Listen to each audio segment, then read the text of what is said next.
सभी को सादर अभिवादन।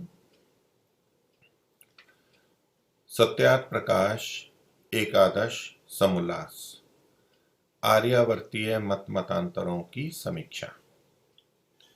आज इस क्रम में ये 45वीं कक्षा है। पीछे जो क्रम हम देख रहे थे वो ब्रह्म समाज और प्रार्थना समाज से संबंधित था और महर्षि ने दोनों की बातें एक साथ लिखी हैं, लगभग समानता होने के कारण से एक साथ लिखी है। तो महर्षि ने 1, 2, 3, 4 संख्या देते हुए उनके विभिन्न विषयों की विवेचना की है, उनके सैद्धांतिक मंतव्यों पर अपने विचार रखे हैं। तो इसमें बिंदु 5 तक हम देख चुके थे। आप अपनी पुस्तक में ब्रह्म समाज और प्रार्थना समाज के गुणदोष इस शीर्षक से आगे चलेंगे तो छठी संख्या जो आएगी वहां से हम आज आगे प्रारंभ करेंगे। 5वें तक का हमने पीछे देख लिया था। मेरी पुस्तक में ये पृष्ठ संख्या 457, परोपकारणी सभा अजमेर 39वां संस्करण। तो छठा बिंदु प्रारंभ करते हैं। महर्षि लिखते हैं कि दूसरा मतलब अन्य, एक और बात कहना चाह रहे हैं कि जगत के उपादान कारण के बिना जगत की उत्पत्ति और जीव को भी उत्पन्न मानते हो।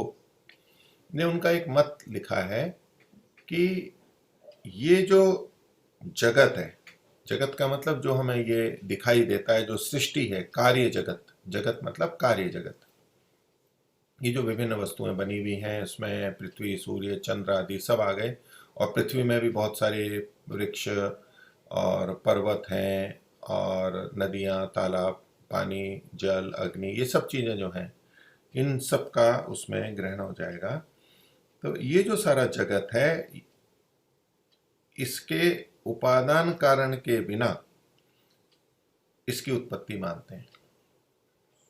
उपादान कारण क्या होता है कि किसी वस्तु के यानी द्रव्य के जो बनते हैं तो उसके लिए कुछ आधारभूत द्रव्य होता है जो कि उसे उत्पन्न करता है।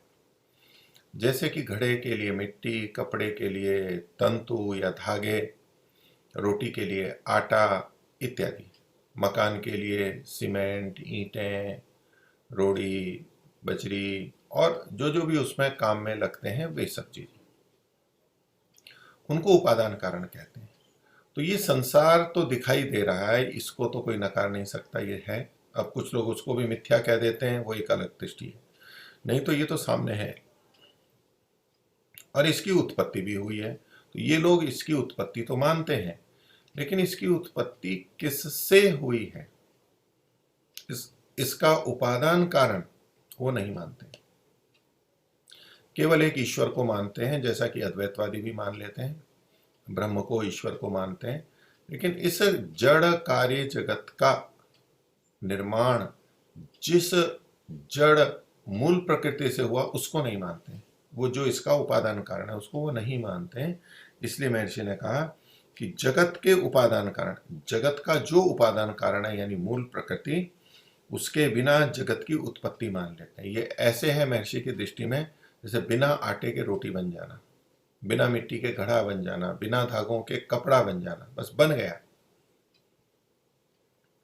तो जगत की उत्पत्ति और जीवों को भी उत्पन्न मानते हो, ये दूसरी बात हो गई कि जीव जो चेतन है उसकी उत्पत्ति मानते हो। तो यहां जीव से तात्पर्य आत्मा से है महर्षि का, कि आत्मा जो चेतन तत्व है, जो शरीर में विद्यमान है, उसकी उत्पत्ति मानते हो। एक जीव शब्द जब हम ऐसा बोले जैसे कि मनुष्य एक जीव है, जीवित है, ये तात्पर्य होता है।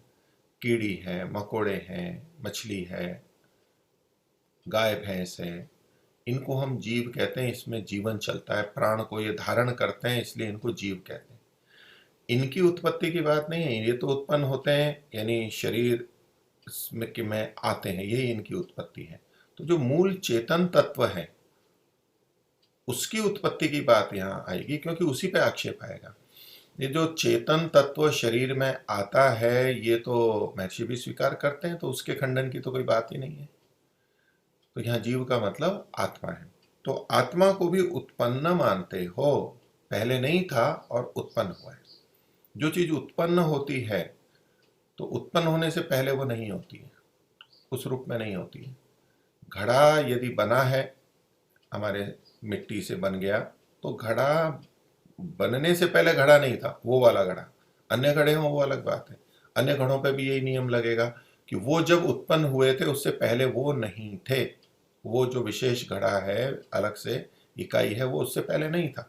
मिट्टी थी, उसका निषेध नहीं किया जा रहा है, कारण तो रहेगा, वही तो उपादान कारण महर्षि कह रहे हैं। लेकिन उत्पत्ति जब हुई है उससे पहले वो नहीं होता, तो इस दृष्टि से आत्मा या तो जीव अनित्य हो जाएगा, और जिसकी उत्पत्ति होती है उसका नाश भी होता है, ये भी एक नियम है, तो उसका नाश भी हो जाएगा। तो जीव क्यों ये उत्पन्न मानते हैं? कैसे? जैसा ईसाई और मुसलमान आदि मानते हैं। एक तो वहां अधिक विस्तार कुछ है ही नहीं, उस तरह का चिंतन ही नहीं है, बस बन गया। कैसे बना, किससे बना, बस बन गया। तो आत्मा को भी और कार्य जगत को भी ये ईसाई और मुसलमान जैसा मानते हैं वैसा आप लोग भी मान लेते हो।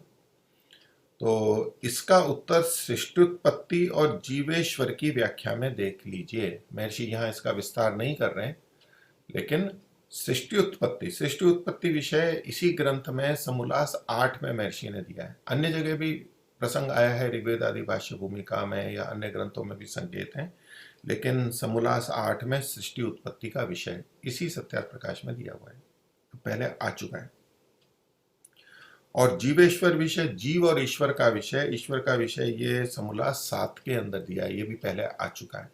तो वहां विस्तार से चर्चा हुई है, और जीव ब्रह्म का अंश है नहीं है इत्यादि बातें भी वहां पर हुई हैं, अद्वैत वाले प्रसंग में ये सब चीजें। तो बोले वो तो व्याख्या में देख लीजिए, इसका उत्तर है।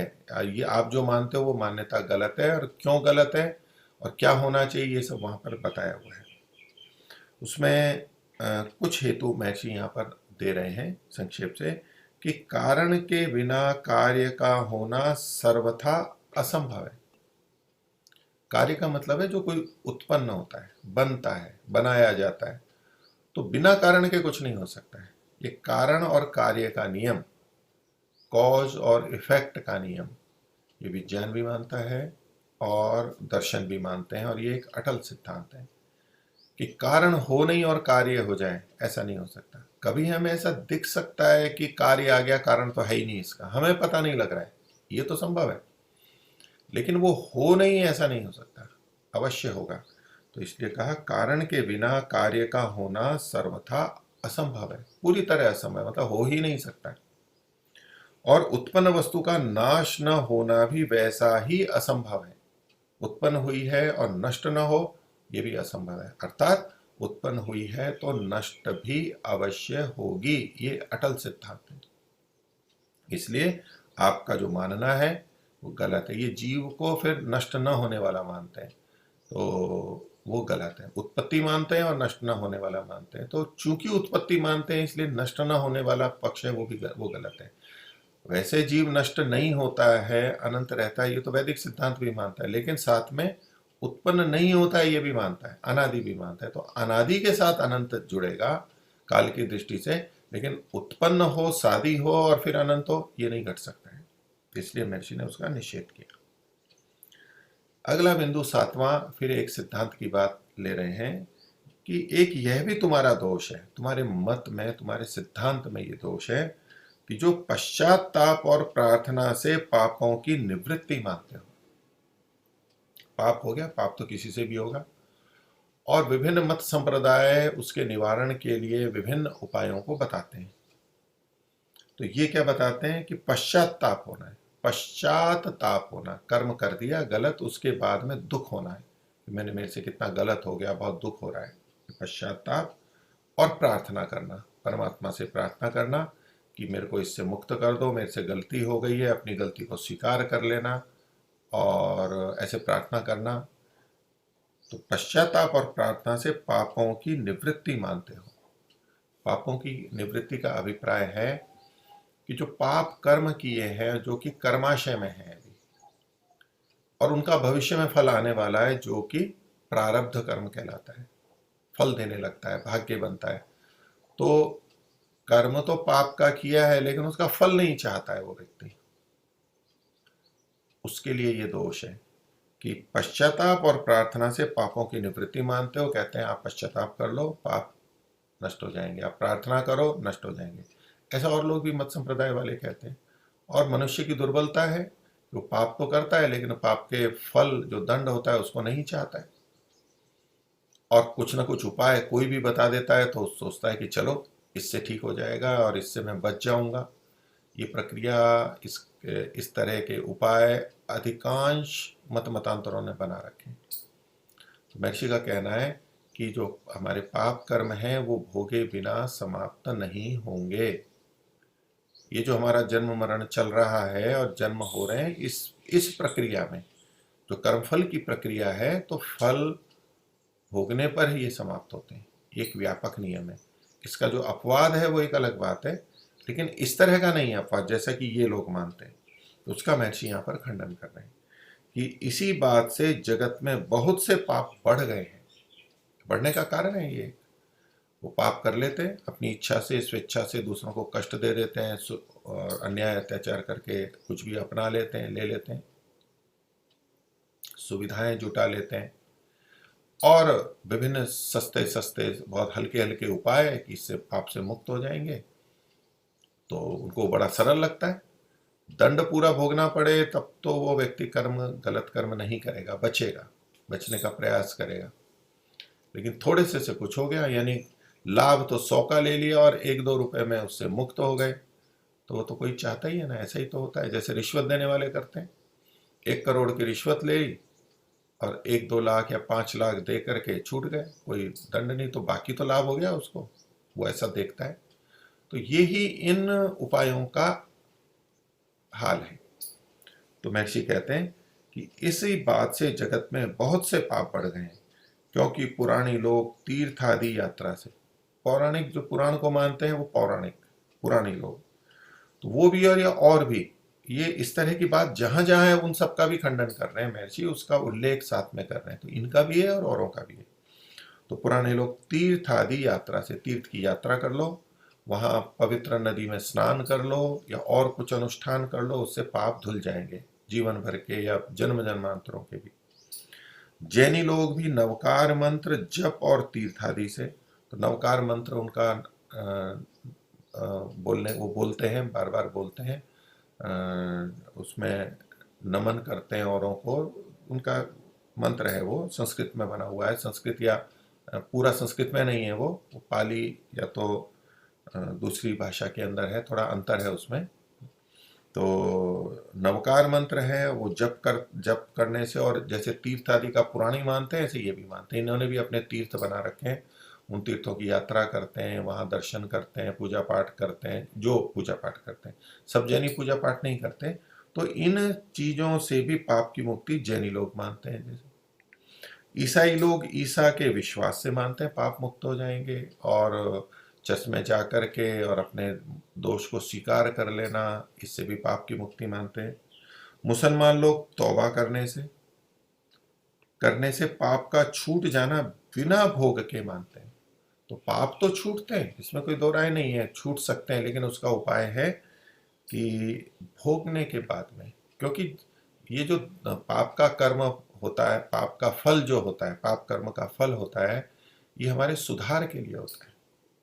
सुधरा है नहीं व्यक्ति और गलत कार्य किए जा रहा है, और दूसरों को तो बहुत दंड दे दिया, उसने बहुत दुख दे दिया और बहुत कुछ संपत्ति कर ली, और सोचता है कि थोड़ा सा दंड ले लूंगा या प्रायश्चित कर लूंगा, पश्चाताप कर लूंगा, और बहुत सारी सुविधाएं उसने जुटा ली। तो ये इस तरह से वो क्षमा नहीं होते, वो पाप नष्ट नहीं होते। तो इससे पापों से भय न होकर पाप में प्रवृत्ति बहुत हो गई है। तो ये समाज में जो पाप बढ़ रहे हैं उसमें ये कि बहुत महत्वपूर्ण कारण है। इस बात में ब्राह्म और प्रार्थना समाजी भी पुराणी आदि के समान है। तो औरों में तो है ही, आप में भी वही दोष है। आप चले तो सुधार के लिए थे और कुछ बातों का सुधार भी किया था, लेकिन इन बातों को आपने भी नहीं छोड़ा और वो गलत बातें आपने भी अपना ली हैं और आप भी ऐसा ही बोलते और बताते हो। जो वेदों को मानते तो बिना भोग के पाप पुण्य की निवृत्ति न होने से पापों से डरते और धर्म में सदा प्रवृत्त रहते। ये वेद का सिद्धांत महर्षि ने लिखा है कि ये जो जन्म मरण हमारा चल रहा है, एक जन्म के बाद दूसरा जन्म हो रहा है और जब तक मुक्ति की स्थिति नहीं आती है तब तक जो ये सारा काल चल रहा है, तो उसमें वेद के अनुसार बिना भोग के पाप पुण्य की निवृत्ति नहीं होती, न पाप की न पुण्य की। हाँ, मुक्ति में जब जाते हैं उससे पहले के लिए अलग विधान है हमारे दर्शनों में और उपनिषद में ऋषियों के वचन मिलते हैं। वो एक अलग बात है कि व्यक्ति ने अपने को पूरी तरह से पवित्र कर लिया है और परमात्मा अब उसको मुक्ति देने वाला है। लेकिन उससे पहले के जो ये है जहाँ कर्मफल व्यवस्थाएं चल रही हैं, वो व्यक्ति है जिसने अपनी अविद्या को नष्ट कर लिया है, दग्ध बीज कर लिया है। लेकिन उससे पहले जो हमारा जैसे सादा जीवन चलता है उसमें कुछ ज्ञान होता है, अज्ञान होता है, मिथ्या ज्ञान होता है, उन सब के रहते, अविद्या के रहते ये पाप समाप्त नहीं हो सकते। तो बिना भोग के पाप पुण्य की निवृत्ति होने से न होने से पापों से डरते, क्योंकि दंड से व्यक्ति डरता है।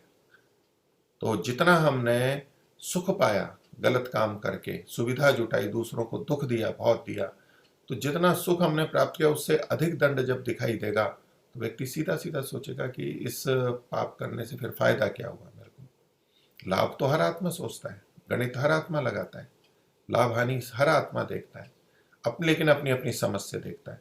तो जब बड़ा दंड और ये दिखाई दे रहा है तो व्यक्ति कभी भी नहीं करेगा ऐसा काम। तो पापों से डरते और धर्म में सदा प्रवृत्त रहते कि धर्म करेंगे तो हमारे पुण्य बनेंगे और उसका फल हमारे को प्राप्त होगा। तो यहाँ विशेष रूप से पापों के फल से संबंधित बात यहाँ महर्षि ने कही है। आगे कहते हैं, जो भोग के बिना निवृत्ति माने तो ईश्वर अन्यायकारी होता है। एक सिद्धांत है कि परमात्मा ने ये का न्याय है, नियम है कि ये जो जन्म मरण चल रहे हैं हमारे, एक जन्म के बाद दूसरे जन्म, वो कर्मानुसार होते हैं। और जो इतने भेद होते हैं हमारे जन्म से जो होते हैं, जो ईश्वरकृत होते हैं, वो उनमें कर्म कारण होता है। परमात्मा अपने मनमाने ढंग से किसी को भी कुछ ऊंचा या नीचा बना दे, ऐसा नहीं है।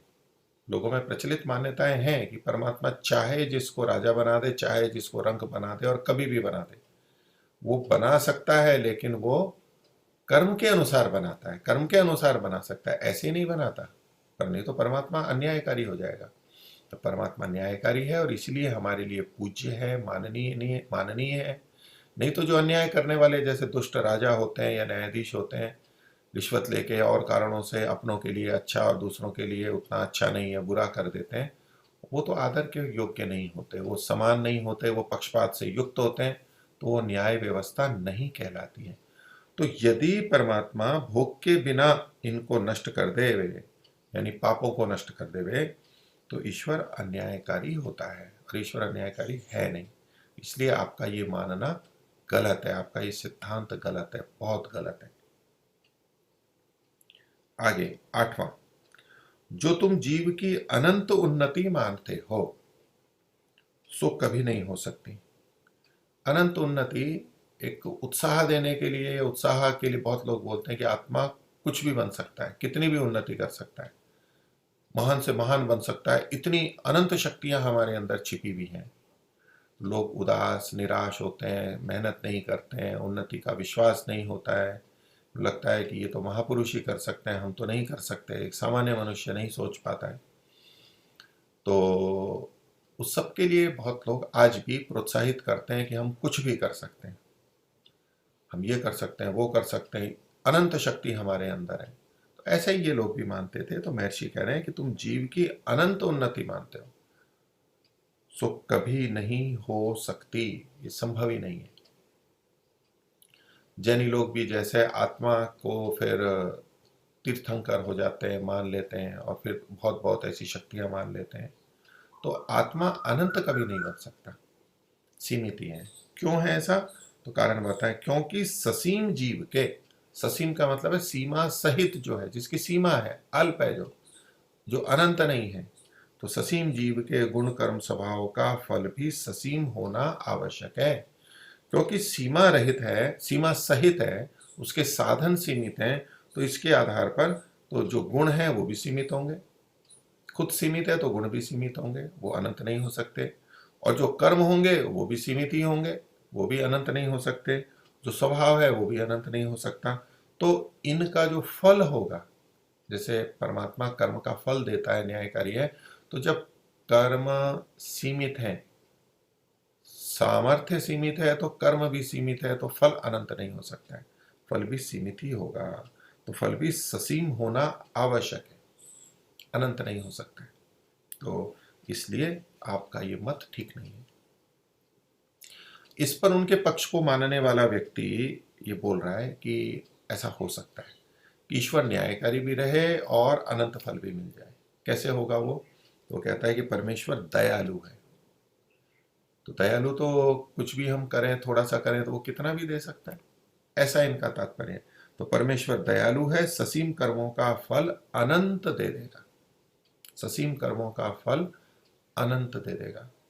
तो कर्मों का फल दे रहे हैं, तो इस दृष्टि से वो क्या सोच रहे हैं कि कर्मों का फल दे रहे हैं इसलिए न्यायकारी तो हो गया, क्योंकि कर्म के अनुसार बिना कर्म के फल देगा तो अन्यायकारी कह सकते हैं। लेकिन कर्म के आधार पर फल दे रहा है तो फिर तो अन्यायकारी नहीं होगा, तो न्यायकारी भी हो गया, और दयालु होने से वो अनंत भी दे देता है।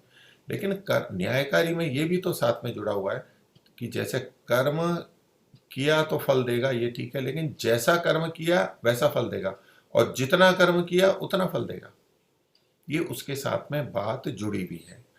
तो अगर सीमित कर्मों का अनंत फल देगा तो ये भी अन्याय ही कहलाएगा, अन्यायकारी हो जाएगा। पर ये यूं कह रहे हैं कि परमात्मा दयालु है तो ऐसा कर देगा। तो महर्षि उत्तर दे रहे हैं कि ऐसा करे तो परमेश्वर का न्याय नष्ट हो जाए। तो क्या न्याय रहा उसका कि अनंत दे दिया तो न्याय नष्ट हो जाएगा, और सत्कर्मों की उन्नति भी कोई ना करेगा, क्योंकि वो मानेगा कि थोड़ा अच्छा कर लिया और अब उसका अनंत फल हो जाएगा, बस अब क्यों करें। तो सतत हमारे सत्कर्मों की उन्नति हो, हम सतत अच्छे अच्छे कर्म करते रहें, क्योंकि जो हमने पीछे अच्छे कर्म किए हैं उनका फल भी सीमित है, वो हो जाएगा, तो आगे फिर हमें करना होता है। जैसे हम कमाते हैं, मेहनत करते हैं, तो उन कर्मों से हमें कुछ धन प्राप्त होता है, वो सीमित होता है, तो हमें पता है कि उसका हम उपभोग करेंगे आगे के लिए, और चाहिएगा तो हम प्रयत्न परिश्रम करते रहते हैं। तो ऐसे ही सत्कर्मों के संदर्भ में है कि कर्मों का फल अनंत नहीं होगा, सीमित होगा, तो व्यक्ति अच्छे अच्छे कर्म आगे के लिए करता जाएगा, सत्कर्मों में उसकी प्रवृत्ति होगी। नहीं तो कोई सत्कर्मों की उन्नति यानी उनकी वृद्धि नहीं करेगा, बस ठीक है कर लिए थोड़े से और फल अनंत मिल ही रहा है। तो ऐसे में जो कुछ कर्म करते हैं उनको भी अनंत फल मिल गया, जो अधिक सत्कर्म करते हैं उनको भी अनंत मिल गया, तो फिर तो बराबर ही हो गया, क्यों कोई अधिक सत्कर्म करेगा। तो ये अन्याय का दोष आता है और अव्यवस्था भी होती है। यहां पर एक बात ध्यान देने की है कि सीमित ससीम कर्मों का अनंत फल नहीं होता, ये तो महर्षि ने कहा। तो ऐसे में जब हम ये बोलते हैं कि जितने कर्म हैं उतना ही फल देगा, जैसे कर्म है वैसा देगा, ये बात ठीक हो गई, और जितने कर्म है उतना ही देगा। तो इसमें ये एक मोटे तौर पे कथन किया जाता है कि जैसे हमारे कर्म है वैसा ही फल देगा, तो मतलब पाप किया है तो दंड देगा, दुख रूप फल मिलेगा, और पुण्य किया है तो अच्छे साधन मिलेंगे, सुख रूप फल प्राप्ति होगी, ये तो ठीक है। लेकिन इसके साथ साथ लोग क्या जोड़ देते हैं कि हमने यदि किसी की चोरी की तो फिर वो व्यक्ति हमारी भी चोरी करेगा आगे, हमने किसी का हाथ काट दिया तो वो भी हमारा हाथ काटेगा, जैसा हमने किया है वैसा ही होगा हमारे साथ, बिल्कुल वैसा का वैसा होगा, हमने किसी की हत्या की है तो हमारी भी हत्या होगी, ऐसा सोचते हैं। तो ये इस तरह से नहीं है, हमने जो जो किए उसका जो भी पाप बना उसकी जैसी भी जिस भी रीति से फल भोग रहा है। जैसे कि बहुत सारे फल जो हैं वो वृक्ष में अन्य पशु पक्षियों के स्तर पे आते हैं, वहाँ पर भोगने होते हैं, तो वो तो दूसरों पेड़ तो दूसरे की हत्या नहीं करेगा, वो तो अब अपना भोग भोग रहा है। तो ऐसे बहुत सारे कर्म हैं, तो सीधे सीधे ऐसा नहीं होता कि जैसा हमने किया है वैसा ही दूसरा करेगा या वैसा ही हमारे साथ होगा। कई जने इसके बहुत सारे उदाहरण दे देते हैं कि हमने किसी के कपड़े पे छींटे डाल दिए, गंदा कर दिया रंग से, इंक से, तो हमारे ऊपर कौवा बीट कर देगा या पक्षी बीट कर देगा, हम जाते होंगे, हमारा कपड़ा खराब कर देगा। हमने दूसरे का कपड़ा खराब किया, हमारा भी कपड़ा खराब हो जाएगा। अब थोड़ा तो अंतर किया, इन्होंने दूसरा शाही नहीं छिड़क रहा है, लेकिन हमारा भी कपड़ा खराब हो गया। तो ये इस तरह से कोई बंधा हुआ नहीं है, ये केवल समझाने के लिए होता है कि हम बुरा करेंगे तो बुरा होगा हमारे साथ में, इतना ही लेना चाहिए। वो किस रूप में, कब, कहाँ होगा, किस निमित्त से होगा, ये कोई नियत नहीं कह सकते। तो जैसा किया है वैसा मिलेगा का मतलब यह है कि गलत किया है तो गलत मिलेगा, अच्छा किया है तो अच्छा मिलेगा, यहाँ तक ठीक है। बाकी सूक्ष्मता में जाएंगे तो सब कुछ वैसा का वैसा नहीं होगा, वो व्यवस्था नहीं हो सकती है। और इसी तरह जितना किया है उतना ही फल मिलेगा। तो मान लीजिए हमने 100 रुपए किसी को दिए हैं तो हमारे को भी 100 रुपए मिल गए, या उतने की कोई चीज मिल गई। हमने दूसरे के 100 रुपए या उतने की वस्तु छीनी है तो दूसरे हमारे भी 100 रुपए या उतने मूल्य की वस्तु छिन जाएगी। अब ये जितना किया है उतना ही हमारे को फल मिलेगा, तो 100 का 100 जो ये है, हालांकि ऐसा भी होने पे हम यही सोचेंगे कि फिर फायदा क्या हुआ, 100 रुपए हमने चुराए थे और 100 रुपए हमसे ले लिए, तो फिर मेरी मेहनत का फायदा क्या हुआ ये। लेकिन इन कर्मों के अंदर हमें वो कई गुना अधिक होते हैं, ये भी साथ में स्वीकारा जाता है कि हमने यदि किसी का थोड़ा भला किया है तो हमारा बहुत भला होता है, और हमने दूसरे का थोड़ा बुरा किया है तो हमारा कई गुना बुरा होता है, ये कई गुना बढ़ करके। ये दंड व्यवस्था मनुस्मृति में दी गई है, वो वेद के सम्मत है, तो परमात्मा भी ऐसे ही करता होगा, ऐसा ही लगभग करता होगा। तो वो कई गुना होता है, तो इससे ये नहीं कहेंगे कि जितना कर्म था उतना ही फल मिल रहा है, तो ये सिद्धांत तो खंडित हो गया। नहीं, वो परमात्मा का नियम है कि इतना करने से इतना देंगे, इतना ऐसे कर्म का, इतने कर्म का इतना फल देंगे, ये परमात्मा का जो तय है, न्याय तय है, उसके अनुसार कहा जाएगा कि जितना करेंगे उतना मिलेगा। कि 100 रुपए चुराए हैं तो मान लीजिए इतना दंड मिलेगा। अब 200 चुराए हैं तो उससे अधिक, दुगना मिल जाएगा। तो जितना जितना ये बढ़ता जाएगा उतना उतना बढ़ता जाएगा। तो इसको अनुपात की दृष्टि से तो हम कह सकते हैं कि इधर 1 किया तो उधर मान लो 16 गुना दंड मिल रहा है, 2 किए तो भी 16 गुना होगा, यानी 2 हुए तो वहां 32 हो जाएगा, 3 हुए तो वहां पर और बढ़ जाएगा। तो ऐसे अनुपात में, जब अनुपात में भी चीजें होती हैं तब भी कहते हैं कि जब हम मान लीजिए रोटी में, आटे में नमक डालना है तो कहेंगे कि जितना आटा उतना नमक। तो इसका ये मतलब नहीं है कि दोनों बराबर मात्रा में होते हैं। तो उसका अभिप्राय ये है कि मान लीजिए 1 किलो आटे में आप 5 ग्राम नमक डालते हैं, तो जब 2 किलो आटा होगा तो 10 ग्राम नमक होगा। तो कहते हैं कि जितना आटा उतना नमक। ऐसे जब हम कभी करते हैं तो वो अनुपात में बात की जाती है। ऐसा ही यहाँ पर भी हमें समझना चाहिए, जब हम कहते हैं जितना कर्म उतना ही फल, ये अनुपात में देखेंगे, बिल्कुल बराबर नहीं। फिर तो कोई मान लो कोई चोरी में, तो चलो जिसने चोरी 100 रुपए चुराए और 100 रुपए ही वापस हो गए तो बोले क्या फायदा। तो ऐसे ही किसी ने किसी को 100 रुपए का लाभ दिया और बदले में 100 ही रुपए मिले, तो उसका फायदा क्या हुआ। ऐसे में तो कोई मेहनत क्यों करेगा। तो मैं उसका मेहनत भी की है और उसको दूसरे को सुख दिया है, तो उसका अतिरिक्त मिलता है। जैसे कि ब्याज पे रुपए देते हैं, तो जितने दिए उतने ही मिलेंगे, तो वो व्यक्ति क्यों ब्याज देगा, ब्याज पे कोई ब्याज ही नहीं मिल रहा है उसको। तो ब्याज अधिक मिलता है, उस अतिरिक्त मिलता है। तो वो तो ब्याज तो खैर कुछ प्रतिशत ही होता है, लेकिन यहाँ जो व्यवस्था है वो हमारे को कई गुना जो मिलता है, तो उसी तरह से लेना चाहिए। पर अनंत नहीं मिलता है। महर्षि जिस बात का निषेध कर रहे हैं, अनंत नहीं मिलता है। तो कुछ कर्म किए और अनंत फल मिलेगा तो ईश्वर अन्यायकारी होगा, लेकिन जितने कर्म किए हैं ईश्वर की व्यवस्था से उसका जितना गुना फल मिलना है, वो यदि परमात्मा देता है तो उससे अन्यायकारी नहीं होता, वो तो परमात्मा की व्यवस्था ही है। तो उस तरह से ही हमें यहाँ पर सोचना चाहिए। तो प्रश्न ये कर दिया था उसने कि परमेश्वर दयालु है तो ससीम कर्मों का फल अनंत दे देगा, समाधान कर रहा था वो महर्षि के आक्षेप का। तो महर्षि ने कहा अगर ऐसा करेगा तो न्याय नष्ट हो जाएगा और सत्कर्मों की उन्नति भी कोई न करेगा। क्योंकि कारण भी बता रहे हैं, क्योंकि थोड़े से भी सत्कर्मों का अनंत फल परमेश्वर दे देगा। फिर तो थोड़े से किए और अनंत फल दे दिया, तो इसलिए ये बात ठीक नहीं है। दूसरा, वो जो पाप कर्मों की निवृत्ति मान रहे थे, कैसे, उसके बारे में कह रहे हैं, और पश्चाताप व प्रार्थना से पाप चाहे जितने हो छूट जाएंगे। ऐसी बातों से धर्म की हानि और पाप कर्मों की वृद्धि होती है। ये क्या कहते हैं, प्रायश्चित करो, प्रार्थना करो, तो पाप चाहे भी जितने हो, चाहे जितने हो, वो सब नष्ट हो जाएंगे। तो इससे एक तो धर्म की हानि होगी, कोई व्यक्ति क्यों धर्म करेगा, फिर इसी से कर लेगा, और पाप कर्मों की भी वृद्धि होती जाएगी। क्योंकि जो पश्चाताप और प्रार्थना ये लोग करवाते हैं वो तो बड़ी सरल है, थोड़ी सी है, तो इससे तो पाप की वृद्धि हो जाएगी, इसलिए सिद्धांत गलत है। अब इसमें हमें थोड़ा ये विचार करना है कि ये जो पश्चाताप और प्रार्थना है, उसका फिर कोई लाभ है या नहीं है। क्योंकि इनका तो महर्षि ने खंडन किया, तो व्यक्ति क्या सोचने लगेगा कि फिर तो पश्चाताप और प्रार्थना निरर्थक है। नहीं, निरर्थक नहीं है। पश्चाताप या प्रायश्चित, प्रायश्चित और प्रार्थना, ये तो हमारे यहाँ भी उल्लेखित है, वैदिक धर्म में भी है, मनुस्मृति में है, महर्षि दयानंद ने लिखा है। इसका लाभ तो होता है, लेकिन ऐसा लाभ नहीं जैसा ये कह रहे हैं।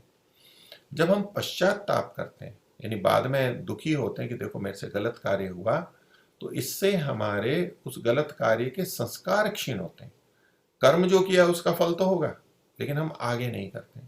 एक व्यक्ति है, अपराध किया, कोई अपराध बोध नहीं है, पश्चाताप नहीं है, दंड मिल गया, फिर वो वैसा ही कर देगा, जेल से छूटेगा फिर वो वैसा ही कर देगा। लेकिन जिसको पश्चाताप है कि मैंने ये गलत काम किया है और अच्छा गहराई से है, तो दोबारा उसको नहीं करेगा।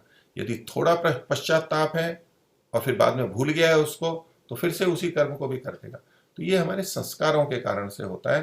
तो संस्कारों को तनु करता है ये पश्चाताप, और वो क्षीण करता है। और इसी तरह से प्रार्थना से भी, हम जब परमात्मा से प्रार्थना करते हैं कि दुरितानि परासुआ इत्यादि, तो हम दुखों, मेरे दुरित या मेरे पाप कर्मों को दूर कर दीजिए, अन्याय को दूर कर दीजिए, दोषों को दूर कर दीजिए, प्रार्थना का लाभ होता है। लेकिन किस स्तर पे, संस्कारों के स्तर पे, कि जब हम प्रार्थना कर रहे होते हैं तो हम उस दोष को दोष मान रहे होते हैं, और हम अच्छे के लिए प्रार्थना कर रहे होते हैं, उस स्थिति से अपने को निकालना चाहते हैं।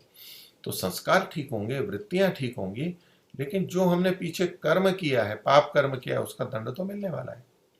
तो इन्होंने जिस तरह से पश्चाताप और प्रार्थना का फल पापों से छूटना लिखा है, वैसा नहीं है। जब हमारे संस्कार ठीक होंगे तो भावी पाप कर्म तो बचेंगे, हम उससे बच जाएंगे, लेकिन जो पीछे के किए हुए हैं उनका फल तो हमारे को मिलेगा।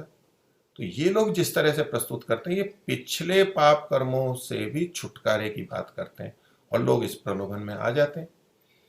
तो वैदिक धर्म में कहते हैं इससे तो छूटता नहीं है, व्यक्ति तो छूटना चाहता है अंदर से, कितने ही पाप क्यों और मुक्ति हो जाए, बस उपाय ढूंढता है। जैसे थोड़ी सी रिश्वत दे करके उपाय ढूंढता है कि दोषों से दूर हो जाऊं, किसी को कुछ और चीज दे दी, किसी की सेवा कर दी, उससे वो बचना चाहता है, ये उपाय। इसी तरह यहाँ पर भी ये उपाय हैं, किए जाते हैं, लोगों के द्वारा प्रस्तुत किए जाते हैं, लेकिन ये भ्रांति है, इस तरह से नहीं होता है। हमारा जो जन्म मरण चल रहा है ये कर्मों के अनुसार चलेगा, जो हमने कर्म किया है उसका फल हमारे को भोगना होता है। तो इसलिए उनके इस सिद्धांत को महर्षि ने गलत बताया, ये ठीक नहीं है। अगला बिंदु देखते हैं आगे, जो ये हम 7वां 8वां बिंदु देख रहे थे, इसी में प्रश्न किया गया, यानी अपनी बात को रखा गया कि ब्रह्म समाज वाले या प्रार्थना समाज वाले, उनकी तरफ से वो कहते हैं कि हम स्वाभाविक ज्ञान को वेद से भी बड़ा मानते हैं। एक वेद का ज्ञान हो गया, क्योंकि महर्षि दयानंद वेद का बहुत बोलते हैं, वेद का ज्ञान उसको सबसे ऊंचा मानते हैं। वे कह रहे हैं कि ये जो वेद का ज्ञान है उससे बड़ा तो हम स्वाभाविक ज्ञान को मानते हैं।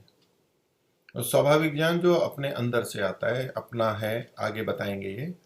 तो उसमें कहते हैं कि नैमित्तिक को नहीं, तो नैमित्तिक ज्ञान को, वो स्वाभाविक ज्ञान को वेद से बड़ा मानते हैं, मैं वो नैमित्तिक ज्ञान को नहीं मानते हैं। नैमित्तिक ज्ञान का मतलब हुआ जो निमित्त से आया है, किसी कारण से आया है। स्वाभाविक ज्ञान जो अंदर से आया है, और नैमित्तिक ज्ञान जो बाहर से आया है। तो इनकी दृष्टि से वेद को पढ़ के जो हमें ज्ञान आता है वो भी नैमित्तिक हो गया, क्योंकि वेद उसका निमित्त या कारण बना। इसी तरह से अन्य ऋषि मुनियों के जो ग्रंथ हैं उनको पढ़ करके, किसी का उपदेश सुन करके जो ज्ञान आता है वो भी नैमित्तिक कहलाएगा। किसी मनुष्य, पुस्तक आदि के द्वारा जो ज्ञान प्राप्त होता है या इंद्रियों से जो हमें ज्ञान प्राप्त होता है वो भी निमित्त से कहलाएगा, क्योंकि निमित्त कारण उपकरण इनसे देख करके, सुन के, चख करके जो ज्ञान होता है वो भी नैमित्तिक ज्ञान होगा। वो हमारा अंदर से नहीं है, स्वाभाविक नहीं है। ये कह रहे हैं कि हम स्वाभाविक ज्ञान को वेद ज्ञान से भी बड़ा मानते हैं, नैमित्तिक को नहीं। नैमित्तिक को बड़ा नहीं मानते, वेद नैमित्तिक ज्ञान है और अन्य सब नैमित्तिकों से बड़ा स्वाभाविक ज्ञान है। क्यों, उसके पीछे वो कारण बता रहे हैं अपना। क्योंकि जो स्वाभाविक ज्ञान परमेश्वर दत्त हम में न होता। अभी स्वाभाविक ज्ञान कौन सा है? जो परमेश्वर के द्वारा प्रदत्त है, हमारे अंदर है। ये स्वयं ही उस बात को बोल रहे हैं कि जो स्वाभाविक ज्ञान परमेश्वर दत्त हम में न होता तो वेदों को भी कैसे पढ़ पढ़ा समझ समझा सकते, अर्थात नहीं पढ़ पढ़ा सकते थे, न समझ समझा सकते थे। इनका मतलब हुआ कि परमेश्वर ने जो हमें ज्ञान दिया है अंदर, वो स्वाभाविक ज्ञान है और वो होगा तभी हम वेद को भी पढ़ सकते हैं या पढ़ा सकते हैं या समझ सकते हैं, समझा सकते हैं। अर्थात बिना स्वाभाविक ज्ञान के तो हम नैमित्तिक ज्ञान भी ग्रहण नहीं कर सकते। अब ये लोग वेद को भी ईश्वरकृत तो मानते नहीं है, ऋषिकृत मानते हैं कि ऋषियों की बातें हैं। तो परमात्मा के द्वारा साक्षात हमारे अंतःकरण में जो ज्ञान दिया गया, स्वाभाविक ज्ञान, उसी को मुख्य मानते हैं और उसको स्वाभाविक कह रहे हैं। महर्षि इसका उत्तर दे रहे हैं कि यह तुम्हारी बात निरर्थक है, इसकी कोई सार्थकता नहीं है, उचित नहीं है आपकी बात। क्यों? क्योंकि जो किसी का दिया हुआ ज्ञान होता है वह स्वाभाविक नहीं होता। क्योंकि स्वाभाविक का मतलब होता है जो अपने भाव में होता है, अपने भाव से स्वभाव और उससे जुड़ा हुआ स्वाभाविक। तो इन्होंने स्वाभाविक किसको कहा? परमेश्वर का दिया हुआ। तो महर्षि कहते हैं कि जो किसी का दिया हुआ ज्ञान होता है वह स्वाभाविक नहीं होता, उसे स्वाभाविक कहते ही नहीं। तो जो परमेश्वर के द्वारा दिया गया ज्ञान है वो भी निमित्त से आया, परमेश्वर वहां पर निमित्त या कारण बन रहा है। आगे महर्षि लिखते हैं कि जो स्वाभाविक है वह सहज ज्ञान होता है, उसके लिए कोई प्रयत्न नहीं करना पड़ता, वो हमारे साथ साथ में ही होता है। सहज, साथ साथ जो उत्पन्न होता है, यानी हम उत्पन्न हुए तो हमारे साथ साथ ही वो आता है। वो ज्ञान, वो सहज ज्ञान होता है और न वह घट सकता है। जैसे आत्मा नित्य है और उसका जो स्वाभाविक ज्ञान है वो सदा वैसा ही रहेगा, उसमें न वृद्धि होगी न कम होगा। वृद्धि इसलिए नहीं होगी क्योंकि वो तो स्वाभाविक है, और जो अगर वृद्धि हुई इसका मतलब है निमित्त से कोई ज्ञान आया, देखने, सुनने, विचारने से जो ज्ञान आया, पढ़ने से ज्ञान आया, तो उससे वो बढ़ेगा, तो वो तो नैमित्तिक हो गया। तो जो स्वाभाविक है वो तो बढ़ेगा भी नहीं और न ही वो घटेगा, क्योंकि आत्मा का अपना जो स्वाभाविक गुण है वो घट नहीं सकता है। घटेगा तो इसका मतलब है कि वो उसमें कुछ नैमित्तिक होगा। तो स्वाभाविक ज्ञान न बढ़ सकता है, यानी जो बढ़ा हुआ ज्ञान है उसको नैमित्तिक, उसको स्वाभाविक नहीं कहेंगे, और जो घट रहा है उसको भी स्वाभाविक नहीं कहेंगे। स्वाभाविक ज्ञान तो न बढ़ सकता है न घट सकता है, वो तो वैसा का वैसा रहेगा। और आगे कहते हैं कि उससे उन्नति कोई भी नहीं कर सकता है। जितना सा हमारा स्वाभाविक ज्ञान है उससे ये सब उन्नतियां नहीं हो सकती, अर्थात बिना नैमित्तिक ज्ञान के उन्नति नहीं हो सकती। आत्मा का जो अपना स्वाभाविक ज्ञान है उससे उन्नति नहीं हो सकती, क्योंकि उससे उन्नति तब होगी जब साथ में नैमित्तिक ज्ञान होगा। वो देखेगा, सुनेगा, चखेगा, छुएगा, अनुभव करेगा, इससे ज्ञान बढ़ेगा। ये नैमित्तिक हो गया सारा। तो शास्त्र पढ़ेगा, प्रयोग करेगा, अनुसंधान करेगा, वेद आदि शास्त्र पढ़ेगा, कुछ भी करेगा, ये सब नैमित्तिक कहलाएगा। तो केवल स्वाभाविक के आधार पर तो उन्नति नहीं हो सकती है, तो उससे उन्नति कोई भी नहीं कर सकता। क्योंकि कारण बता रहे, जंगली मनुष्यों में भी स्वाभाविक ज्ञान है, क्यों वे अपनी उन्नति नहीं कर सकते। तो ये एक मोटा उदाहरण दिया महर्षि ने कि जंगल में हैं और उनको अब यहाँ स्वाभाविक में थोड़ा नैमित्तिक ज्ञान भी आएगा कि वो जन्म लेने के बाद जो देखते सुनते हैं, कहाँ कौन सा पेड़ है, कहाँ मेरा घर है, कहाँ हम खाना पकाते हैं इत्यादि, कहाँ शौच आदि जाते हैं, कुछ कुछ तो वो वहाँ ज्ञान करता ही है, उसके आधार पे करता है, लेकिन कोई विशेष उन्नति नहीं, ज्ञान विज्ञान की उन्नति, प्रगति, मुक्ति की प्राप्ति, धर्म और ये सब चीजें नहीं आ सकती। बिल्कुल जंगली मनुष्य है, जंगल में जैसे पशु उत्पन्न होते हैं ऐसे हुआ, वहां छोड़ दिया गया, अब उसकी कोई उन्नति नहीं हो सकती है। बचपन से जो बच्चे हमारे घरों में उत्पन्न होते हैं वो देखते हैं, बचपन से देखते हैं माता पिता क्या कर रहे हैं, कैसे कर रहे हैं, भाई बहन और सब, उससे वो सीखता जाता है, सीखता जाता है। जंगल वाला रहेगा तो वो जंगल वाली चीजें ही सीखेगा, जो पशुओं के साथ है तो पशुओं जितना ही होगा। तो वहां भी वैसे वो निमित्त से ज्ञान आ रहा है, पर महर्षि एक मोटे तरीके से समझा रहे हैं कि जो स्वाभाविक ज्ञान है, इसका मतलब कि जो विशेष नैमित्तिक ज्ञान है, जैसे विद्यालयों में पढ़ाया जाता है, कोई सिखाता है, घरों में सिखाते हैं, संस्कार डालते हैं, ये जो नैमित्तिक ज्ञान है वो नहीं होगा तो व्यक्ति की विशेष उन्नति नहीं होगी। उसको उठना बैठना खाना पीना ढंग से नहीं आएगा। ठीक है, अपने जो स्वाभाविक कामनाएं होती है उसकी पूर्ति वो करता रहेगा, जैसे पशु लोग खा लेते हैं, पशु आदि खा लेते हैं, ऐसे बस उतना खा लेगा, पी लेगा, भोग लेगा, संतान उत्पत्ति कर लेगा, ये इतना ही रहेगा। तो इसलिए महर्षि ने कहा कि जो सहज ज्ञान है वो न घट सकता है, बढ़ सकता है, और उससे कोई उन्नति नहीं कर सकता। और जो नैमित्तिक ज्ञान है वही उन्नति का कारण है। जितना जितना नैमित्तिक ज्ञान होगा उतना उन्नति का कारण बनेगा। अब आज के युग में जो कि सूचनाओं का युग है, ज्ञान का युग कहते हैं, और बच्चों को इंटरनेट से, गूगल से सब चीज़ें उपलब्ध हो जाती हैं, देख लेते हैं, जब ढूंढना हो ढूंढ लो। पहले तो किताबें होती थी, किताबें भी सबके पास सब नहीं होती, किसी से पूछते थे, जा करके पूछते, पुस्तकालयों में जाते, पता ही नहीं लगता कौन सी। अब तो ये सब चीज़ें एकदम उपलब्ध है, तुरंत देख लेता है, जान लेता है। तो ये निमित्त बहुत अच्छा हो गया है, तो ज्ञान का स्तर भी उनका बढ़ जाता है। जो मेहनत करते हैं उनके लिए है, जो नहीं उसका उपयोग करते तो उनका तो ज्ञान नहीं बढ़ेगा। तो नैमित्तिक ज्ञान है वही उन्नति का कारण है। देखो, तुम हम बाल्यावस्था में कर्तव्य अकर्तव्य और धर्माधर्म कुछ भी ठीक ठीक नहीं जानते थे। क्या करना चाहिए क्या नहीं करना चाहिए, कचरा कहाँ फेंकना चाहिए, खाने पीने के बाद मुंह धोना चाहिए, कहाँ पहुंचना चाहिए, साबुन से कब हाथ धोना चाहिए, क्या करना है, ये नहीं पता रहता। कर्तव्य अकर्तव्य का और धर्म और अधर्म का, पाप और पुण्य का भी हमें ठीक ठीक ज्ञान नहीं होता है। जब हम विद्वानों से पढ़े, विद्वान नहीं जानकार, वो माता पिता भी विद्वान होते हैं, वो भी जनाने वाले होते हैं, और विद्यालयों वाले भी, महाविद्यालयों वाले भी। तो जब हम विद्वानों से पढ़े तभी कर्तव्य कर्तव्य और धर्माधर्म को समझने लगे। इसलिए स्वाभाविक ज्ञान को सर्वोपरि मानना ठीक नहीं है। तो एक तो परमात्मा के द्वारा जो दिया गया है वो ज्ञान भी स्वाभाविक नहीं कहलाता, वो नैमित्तिक ही है, और आत्मा का स्वाभाविक ज्ञान है वो उन्नति का कारक नहीं हो सकता। इसलिए स्वाभाविक ज्ञान को जो आप सर्वोपरि मानते हो और नैमित्तिक ज्ञान को हीन मानते हो वो ठीक नहीं है। आगे 9वां बिंदु देखते हैं।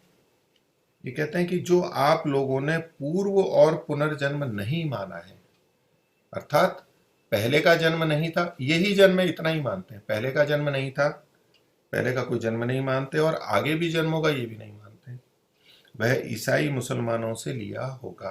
पहले भी ये बात महर्षि ने संकेतित की। तो क्योंकि मुसलमान और ईसाई ऐसा मानते हैं, वो पूर्व जन्म और पश्चात जन्म, उसको पुनर्जन्म को नहीं मानते हैं। तो बोले आपने लिया है, आप मानते हो ऐसा, तो कहाँ से माना आपने, कैसे आपने तय किया? तो आपने ईसाइयों मुसलमानों से लिया होगा। इसका भी उत्तर पुनर्जन्म की व्याख्या से समझ लेना। तो इसका उत्तर यानी समाधान कि उचित क्या है, पुनर्जन्म मानना चाहिए नहीं मानना चाहिए, तो पीछे जन्म मरण बंध मोक्ष आदि का उल्लेख समोल्लास 9 में महर्षि ने किया है, तो पुनर्जन्म की व्याख्या पीछे कर चुके हैं, तो उससे ही इसका उत्तर समझ लेना। महर्षि यहाँ विस्तार नहीं कर रहे हैं, लेकिन थोड़ी बात फिर भी यहाँ पर बता रहे हैं कि परंतु इतना समझो कि जीव शाश्वत अर्थात नित्य है। सदा से जो रहता है वो शाश्वत कहलाता है, सदा से था सदा रहेगा वो शाश्वत है, इसे ही नित्य कहते हैं। दूसरे शब्दों में जो अनादि है और अनंत है, काल की दृष्टि से, समय की दृष्टि से, अनादि और अनंत देश की दृष्टि से भी होता है, स्थान की दृष्टि से। कि किसी वस्तु का प्रारंभ नहीं है और अंत भी नहीं है। जैसे परमात्मा के लिए कहेंगे वो देश की दृष्टि से अनादि और अनंत है, लेकिन आत्मा के लिए जब नित्य कहेंगे अनादि और अनंत, वो काल की दृष्टि से कहेंगे, क्योंकि आत्मा तो परिच्छिन्न एक देशी है, तो उसका आदि और अंत होता है। देश की यहाँ से प्रारंभ हुआ और यहाँ समाप्त हुआ, बहुत छोटा सा है, तो उसका तो क्षेत्रफल या लंबाई चौड़ाई बहुत छोटी है, तो आरंभ और अंत उसका होता है। तो देश की दृष्टि से आत्मा अनादि अनंत नहीं है, काल की दृष्टि से है, और उसी को ये कहा जाता है कि ये अनंत है, ये नित्य है। नित्य है, शाश्वत और नित्य है, और उसके कर्म भी प्रवाह रूप से नित्य हैं। आत्मा के कर्म भी प्रवाह रूप से नित्य हैं। तो देखिए, नित्यता दो प्रकार की होती है। महर्षि दयानंद ने आर्योदय रत्नमाला में भी इस बात का संकेत किया, लिखा उसको। तो एक तो ईश्वर जीव प्रकृति हैं, ये तो सदा से है, नित्य हैं। लेकिन कुछ चीज़ें ऐसी होती हैं जो उत्पन्न भी होती हैं और नष्ट भी होती है, लेकिन बार बार आती रहती है, क्रम चलता रहता है, तो उसको प्रवाह से नित्य कहा जाता है। वो चलती रहती हैं, उत्पन्न होना नष्ट होना ये चलता रहता है। तो यहाँ महर्षि कह रहे हैं कि उसके कर्म भी प्रवाह रूप से नित्य हैं, नित्य है। अब कर्म को नित्य कहा जाए तो पहली बात तो यह आएगी कि कर्म तो क्षणिक होता है, उत्पन्न होते ही नष्ट हो जाता है। जो हम कर रहे होते हैं, कोई भी क्रिया होती है वो तो क्षण स्थायी होती है, वही क्रिया आगे बढ़ती रहती है, पीछे वाली समाप्त होती जाती है, उसको कोई रहती तो है नहीं कि हम कर्म करते जा रहे हैं और कर्म इकट्ठा होता जा रहा है। ऐसा जैसे रोटी बनाते जा रहे हैं तो रोटियां इकट्ठी हो जाती हैं, लेकिन कर्म को हम इकट्ठा नहीं कर पाते, तो वो तो नष्ट हो जाता है। उत्पन्न होता है, नष्ट होता है, उत्पन्न होता है, नष्ट होता है। तो जब कर्म को नित्य कहा जा रहा है तो क्या मतलब है, उस कर्म का जो हमारा कर्माशय है वो, एक तो उस दृष्टि से कहते हैं कि कर्माशय को महर्षि ने प्रवाह रूप से नित्य माना है। दूसरा, इस क्रिया को भी अगर माने तो भी प्रवाह रूप से नित्य है कि हम कर्म करते ही रहते हैं। भले ही पिछला कर्म नष्ट हुआ तो हम अगला करते हैं, वो नष्ट हुआ फिर अगला करते हैं, ऐसे कर्म हमारे चलते रहते हैं, हम कर्म करते रहते हैं। इस रूप से क्रिया के रूप में जो कर्म हैं वो चलते रहते हैं, भले ही नष्ट हो रहा हो। तो आत्मा तो न नष्ट होता है न उत्पन्न होता है, इस रूप में नित्य है। लेकिन ये कर्म उत्पन्न भी होते हैं और नष्ट भी होते हैं, लेकिन होते रहते हैं ऐसे, तो इसको कहते हैं प्रवाह से नित्य होना। तो महर्षि ने कहा कि पर उसके कर्म यानी जीव के कर्म प्रवाह से नित्य हैं। कर्म और कर्मवान का नित्य संबंध होता है, सदा से रहने वाला संबंध है कि कर्म और कर्मवान, कर्म मतलब क्रिया और कर्मवान मतलब क्रिया वाला, जो कर्म को करने वाला है, कर्ता, तो उनका आपस में संबंध रहता है। बिना कर्ता के कर्म नहीं होंगे, और कर्म किसी न किसी द्रव्य में रहेगा तो वो द्रव्य भी क्रियावान हो गया, कर्मवान हो गया। तो कर्म का आश्रय कोई ना कोई द्रव्य होगा। ऐसे ही कर्म कहीं भी कुछ नहीं रहता है, बिना द्रव्य के कर्म नहीं हो सकता। कर्म होगा तो किसी द्रव्य में ही होगा। और कर्म कहते हैं किसी भी वस्तु का देशांतर गति को प्राप्त होना या घूमना, इधर उधर होना, सक्रिय होना, ये कर्म कहलाता है। वो किसी वस्तु में ही होगा, द्रव्य में ही होगा। तो कर्म और कर्मवान का नित्य संबंध होता है। तो यहां जीव यानी आत्मा और उसके कर्म, इनका भी संबंध नित्य संबंध है। अब महर्षि प्रश्न कर रहे हैं कि क्या वह जीव कहीं निकम्मा बैठा रहा था, वह रहेगा? कि पहले कभी एकदम निकम्मा बैठा था, वह रहेगा, और परमेश्वर भी निकम्मा तुम्हारे कहने से होता है। तो चूंकि महर्षि कह रहे हैं कि आत्मा का, जीव का और कर्म का, कर्म और कर्मवान का नित्य संबंध होता है। अब इस नित्य संबंध का मतलब सदा होता रहेगा, एक तो ये लिया जाएगा, एक होता है प्रवाह रूप से, जैसा महर्षि ने लिखा है। और आगे की जो पंक्तियां हैं कि क्या वह जीव कहीं निकम्मा बैठा रहा था, वह रहेगा, अर्थात वो निकम्मा, निकम्मा मतलब निकर्म, बिना कर्म वाला न रहा था न रहेगा, कर्म करता रहेगा। ये एक बात यहां से झलक में आती है। अब अगर ऐसा माना जाए कि आत्मा सदा कुछ ना कुछ करता रहता है, तो बहुत सारी स्थितियां हैं जिस समय कि व्यक्ति मूर्छित होता है, बेहोश होता है, वहां कर्म नहीं कर रहा होता है। इसी तरह से मरने के बाद में अगला अगला जन्म होने के जो बीच का समय है उसमें भी कोई कर्म नहीं माने जाते। और कर्माशय की दृष्टि से देखें तो महर्षि ने लिखा है कि 6, 7, 8 वर्ष तक के बच्चे होते हैं जो कुछ करते हैं वो कर्माशय में नहीं जाता है, क्योंकि वो बोध नहीं होता है, उनको छोटे हैं अभी। तो यूं क्रियाएं तो हो रही हैं लेकिन कर्माशय वाला कर्म नहीं है।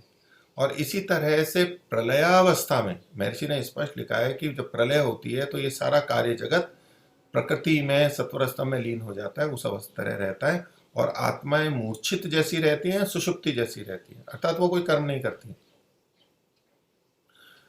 तो एक तरफ तो वो बात है, दूसरी तरफ यहाँ प्रश्न महर्षि ने कहा है कि क्या जीव कहीं निकम्मा बैठा रहा था व रहेगा।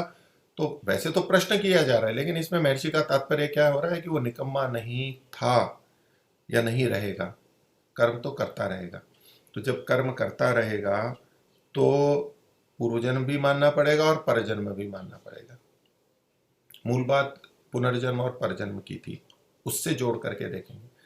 अब महर्षि के इस वाक्य का कि वह जीव कहीं निकम्मा बैठा था या रहेगा, ये अर्थ नहीं हम ले सकते कि फिर तो महर्षि या तो ये मानते हैं कि प्रलय होती ही नहीं है, क्योंकि प्रलय हो गई तो कर्म कैसे करेगा, तो निकम्मा तो रहना नहीं है, तो प्रलय भी नहीं होती और चलता रहता है। तो ये अर्थ नहीं ले सकते, क्योंकि महर्षि ने प्रलय का एकदम स्पष्ट अन्यत्र लिखा है,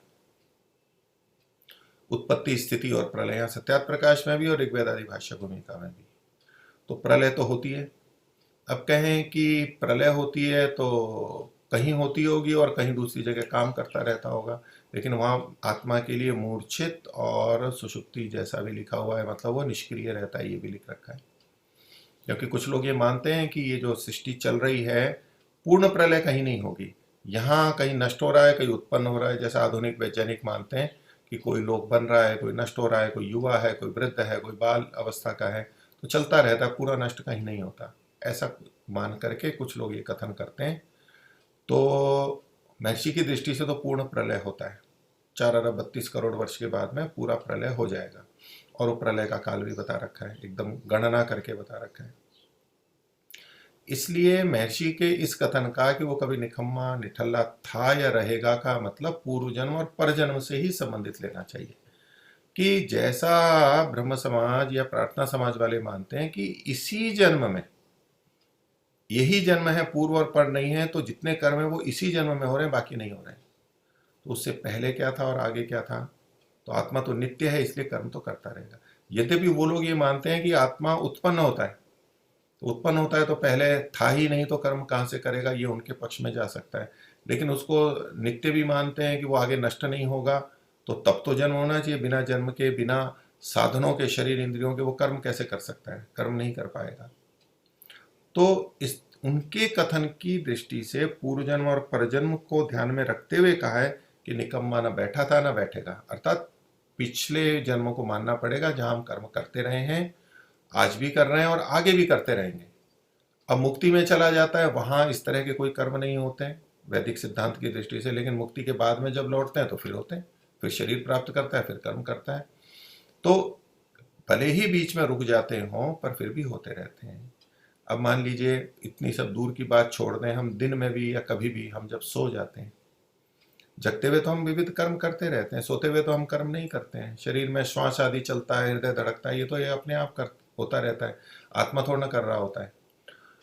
तो और करवट वरवट बदलते हैं, उसको भी छोड़ दीजिए, एकदम जो सुषुप्ति में चला गया है, तो ये तो हम होता ही है। तो इसका मतलब ये नहीं कि उस समय निकम्मा है, निठल्ला बैठा हुआ है और महर्षि के इस वचन का विरोध होगा। नहीं, हम कर्म करते हैं, फिर छोड़ भी देते हैं, फिर करते हैं, लेकिन करते रहते हैं। सोने से पहले कर रहे थे, सो गए, छूट गए थोड़ी देर के लिए, फिर करने लगेंगे। इसे ही तो प्रवाह रूप से नित्यता कहा है। सत्यात प्रकाश में भी महर्षि ने जब बताया कि ये प्रवाह कैसे होता है उसमें, तो जैसे एक नदी का उदाहरण लिया, एक नदी है, नदी में पानी बह रहा है, तो नदी का ये प्रवाह है। तो कई जने ऐसा सोच लेते हैं नदी का प्रवाह है, वो चलता ही रहता है, चलता ही रहता है, तो ऐसे ये कर्म भी सदा चलते रहेंगे, ऐसा नहीं है। महर्षि ने वहाँ स्पष्ट लिखा है कि कभी वो प्रवाह चलता है, कभी सूख जाता है, नदी सूख जाती है, फिर पानी आ जाता है। तो ये जो पानी का आना सूखना ये सब जो चलता रहता है, तो इसको प्रवाह से नित्य कहा जाता है कि ये चलता रहता है। इस उदाहरण है दिया समझाने के लिए। तो कर्म उत्पन्न होते हैं, नष्ट होते हैं, कभी किए जाते हैं, कभी नहीं किए जाते, लेकिन ये करना नहीं करना, ये सब होते होते होते लगातार चलता रहता है। इसी को प्रवाह से नित्यता कहा गया है। और अगर सदा होते रहे हो तो फिर तो स्वरूप से ही नित्य मान लेते हैं उसको। तो क्या है, एक तो ये जीव का हुआ, दूसरा का परमेश्वर भी निकम्मा तुम्हारे कहने से होता है कि यदि पहले आत्माएं जब उत्पन्न हुई, जैसे कि इस सृष्टि में हुई, उससे पहले आत्मा थी ही नहीं, न कोई सृष्टि थी, तो फिर परमात्मा, और परमात्मा को आप मान रहे हो तो बोले वो क्या कर रहा था, वो तो फिर वो निठल्ला रहता था, उस पर दोष आएगा कि परमात्मा भी निकम्मा यानी बिना कर्म वाला तुम्हारे कहने से होता है, जबकि परमात्मा निकम्मा या निष्कर्म नहीं होता है, वो करता ही रहता है कुछ ना कुछ। सृष्टि बनाता है, प्रलय के समय प्रलय करता है, प्रलय के समय में भी मुक्त जीवों को ज्ञान देता है, आनंद देता है, उनको कहीं भ्रमण करना है तो उनकी इच्छा अनुसार भ्रमण कराता है। तो परमात्मा के द्वारा तो क्रियाएं सतत होती रहती हैं, कभी कुछ और कभी कुछ। सृष्टि चल रही है तो सृष्टि से संबंधित होगा, कर्मों को जान रहा है, कर्मों को का फल दे रहा है, सृष्टि की व्यवस्था देख रहा है, धारण कर रहा है, ये सब परमात्मा के कर्त होते रहते हैं। तो महर्षि कह रहे हैं कि परमात्मा का तो कर्म रहित रहना नहीं है, यद्यपि वो सर्वव्यापक है इसलिए देशांतर गति नहीं होती है, लेकिन वो अन्यों में कर्म प्रेरणा आदि करता रहता है, तो इसलिए वो निकम्मा नहीं है। पर आप लोगों की दृष्टि से तो परमेश्वर भी निकम्मा हो जाएगा, ये दोष आ जाएगा। और क्या क्या दोष आएंगे पूर्व जन्म और पर जन्म के न मानने में, तो कहा पूर्वा पर जन्म न मानने से कृत हानि और अकृत अभ्यागम, नैर्घृण्य और वैषम्य दोष भी ईश्वर में आते हैं। ये दार्शनिक भाषा में कथन है, दर्शनों में इन बातों का संकेत है। तो कृत हानि का मतलब है, जो कृत का मतलब जो हमने किया था उसकी हानि हो गई। हमने अच्छे कर्म किए थे और फल हम और आगे जन्म होगा नहीं, तो हमारे किए हुए निरर्थक हो गए, तो उसकी हानि हो गई। और बुरे कर्म भी किए थे, उसका भी फल नहीं होगा। तो कर्मों का फल न होना, क्योंकि हम तो अंत तक कर्म कर ही रहे हैं मृत्यु के थोड़े कुछ समय तक या लगभग, तो उनका फल कब मिलने वाला है जब आगे जन्म ही नहीं है। तो यदि अगला जन्म नहीं मानेंगे तो पिछले कर्मों की हानि होगी, इसको कहते हैं कृत हानि। आगे खोलेंगे भी महर्षि। दूसरा है अकृत अभ्यागम। अकृत का मतलब है जो किया नहीं है उसकी प्राप्ति। तो जब पूर्व जन्म हम नहीं मानेंगे, वर्तमान जन्म से पहले वाला, और इस जन्म में जो हमें मिल गया है, तो वो अकृत की प्राप्ति होगी कि हमने जो किया नहीं है वो हमारे को मिल रहा है, किसी को कुछ किसी को कुछ। इन दोषों में आगे भी एक वैषम्य का दोष बता रहे हैं। तो अगर पिछले किसी का भी कोई जन्म नहीं था और किसी को बड़ा किसी को छोटा किसी को कुछ बनाया है, तो ये अकृत की प्राप्ति दोष माना जाएगा। दूसरा दो ये हो गए। फिर है नैर्घृण्य। नैर्घृण्य मतलब घृणा का या तो गलत मानने का दोष आ जाएगा कि परमात्मा के अंदर कैसे, कि परमात्मा यदि बिना कर्मों के अनुसार फल दे रहा है तो वो अन्यायकारी कहलाएगा, और अन्यायकारी होने से परमात्मा के प्रति घृणा का भाव हो जाएगा। घृणा का मतलब होता है जिससे हम घृणा करते हैं, उसको चाहते नहीं है, उसको हटा देते हैं, उससे हम दूर चले जाते हैं। तो फिर परमात्मा को कोई चाहेगा क्यों, परमात्मा की इच्छा क्यों करेगा, परमात्मा को श्रेष्ठ क्यों मानेगा, उसकी स्तुति प्रार्थना आदि की आवश्यकता क्या है, जो ऐसे ही बिना कर्मों के कुछ भी फल दे देता है तो सबको सदा। तो इसलिए ये नैर्घृण्य का दोष परमात्मा में आएगा। और चौथा यहाँ पर कहा वैषम्य। वैषम्य का क्या, कि जो कर्मों के फल हैं, तो सामान्यतः जो हमारे में कर्मानुसार भिन्नता होती है, जैसे कर्म वैसा फल। तो कर्म भिन्न भिन्न होते हैं तो फल भी भिन्न भिन्न प्रकार के ही होंगे। तो इस दृष्टि से अगर सबको परमात्मा दे रहा है और कर्म में भिन्नता दे रहा है, फल में भिन्नता दे रहा है, तो परमात्मा के द्वारा सबको उचित रूप से नहीं दिया गया, किसी को कुछ किसी को कुछ, ये वैषम्य का दोष आएगा कि परमात्मा अन्याय कर रहा है, वैषम्य का दोष आएगा।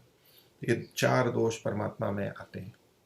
खोल रहे हैं महर्षि स्वयं, क्योंकि जन्म न हो तो पाप पुण्य के फल भोग की हानि हो जाए। जो हमने पाप और पुण्य किए उसकी हानि हो जाएगी। ये कृत हानि की व्याख्या महर्षि कर रहे हैं, इसको हम आगे और देखेंगे। आज का विषय इतना ही रखते हैं। सभी को सादर नमस्ते। ओम शांति।